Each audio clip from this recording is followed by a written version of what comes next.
There are recruitment violations that stem from that we found out, and that's why we did the investigation, and that's why we're taking some strict action today. It started with a murdered student, and today a recruiting scandal cost more than a dozen DISD employees their jobs. And one of those employees tells Fox 4 he has no idea why he was let go. I'm thrown in the pile for what? I don't know. I'm waiting for someone to tell me. The news leader, broadcasting for all North Texas. Fox 4 News starts now. Prominent Dallas high school basketball coach is fired for illegal recruiting. In fact, in total, Dallas ISD has let 15 employees go from the Central Athletic Office down. Hello, everybody. I'm Heather Hayes. And I'm Steve Eager. It's 9 o'clock. It is all part of the fallout following the murder of a Dallas ISD student athlete. Fox 4's Calvert Collins at district headquarters right now with all sides of this story. Calvert? Well, Steve, it was police who tipped off school district officials about recruiting questions, claiming that students were playing sports for schools they weren't zoned for. Allegations that have now taken down 11 coaches and assistant coaches, something that's against UIL rules. And one man who got the axe today told me exclusively he doesn't know why. In the final hours of the last day of school, 15 employees were called into HR one at a time. I don't think it's right. I mean, you know, I can say I've been loyal to the district. I worked hard for this district. And for someone to just call me in and tell me that I'm terminated, I mean, I just... 71-year-old Gory Johnson has been a coach and administrator for DISD for 30 years. He won state basketball championships, then became assistant athletic director over facilities, transportation, and basketball in 2000. I want to know why. I mean, I want somebody to explain to me why.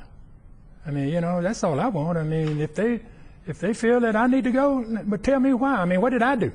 As a school district, we cannot and will not allow violations of UIL policy to continue to happen. Superintendent Mike Miles says Johnson, Assistant Athletic Director Marion Willard, and their boss, Athletic Director Jeff Johnson, seen here in a 2011 Fox 4 story, lost their jobs because of lack of oversight. Roderick Johnson, Gory's son, has been on administrative leave for the past month for alleged recruiting violations. He served as head basketball coach at James Madison High School, winning back-to-back state championships. After Dallas police arrested one of his players, 19-year-old Jonathan Turner, for the murder of his friend Troy Causey, the district started looking into illegal activity. There are recruitment violations that stem from that we found out, and that's why we did the investigation, and that's why we're taking some strict action today, because we will not tolerate UIL violations in this district. Troy Causey died from head injuries after a fight on March 24th outside this Oak Cliff home, where he lived with his cousin and Turner.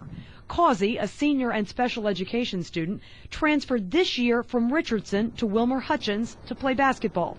His mom okayed the move, but had her doubts. I was suspicious, but I was also told that my son would be going there for the magnet program, for the culinary arts program. And so in that sense, they made me feel like everything was okay. I knew what they were doing were wrong. That's them. They were recruiting.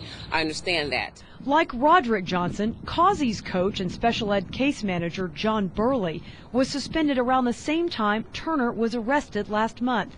Burley and Roderick Johnson both testified before the grand jury about the murder. No one answered when we went to Burley's home.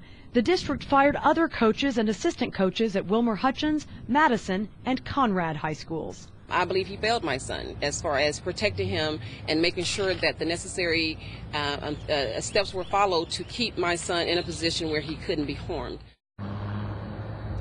Tammy Simpson blames the win-at-all-cost mentality for the recruiting issues, but the superintendent says the district has a no-tolerance policy for it, hence the firings today. And this investigation is still ongoing, so it is possible, Steve, that there could still be more firings. All right, so but is there an appeals process? Could any of these coaches somehow get their jobs back? What's next? Well, there is an appeals process, and I'm told that some do plan to appeal. They can appeal the termination to the district, and those who are actually certified teachers can then take it on to TEA and ask for a hearing. Now, Gory and Roderick Johnson's lawyer says that they plan to pursue all avenues to fight their firing, saying that they believe they did nothing wrong here. Calvin Collins at Dallas ISD headquarters tonight. Thank you.